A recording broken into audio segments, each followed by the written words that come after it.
आपण बायका खरंच किती मल्टी टॅलेंटेड असतो ना, हे वेगळं सांगायची गरज नाही आहे. आता हेच बघा ना, या लॅपटॉपच्या बॅगेला मी खाऊची बॅग करून टाकली. आता जेव्हा केव्हा मला बाहेर जायचं असतं ना, तेव्हा या बॅगेतलं लॅपटॉप जे आहे ते घरी असतं आणि या बॅगेत असतं पाण्याची बॉटल, दुधाची बॉटल आणि ज्या गोष्टी खाऊच्या, आरूच्या मला सोबत न्यायच्यात त्या सगळ्या. असो, बऱ्याच दिवसांनी आज बाहेर जायचं होतं, पण एवढा कंटाळा आला होता, कारण भयंकर ऊन होतं. पण पर्याय नसल्यामुळं जावंच लागलं आणि त्यातल्या त्यात आरूला घेऊन जायचं म्हटलं ना, तर नकोच वाटतं.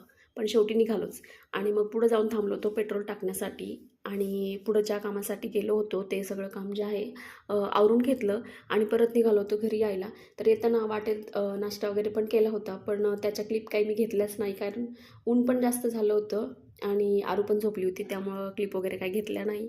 आणि आता घरून जाताना आपण किती जरी छान आवरून गेलो ना, तरी परत येतानाचा अवतार हा असा काहीसा होतो आणि शेवटी फायनली पोहोचलो घरी. तर कसा वाटला माझा आजचा ब्लॉग कमेंट करून नक्की सांगा आणि भेटू आता नेक्स्ट ब्लॉगमध्ये. तोपर्यंत बाय.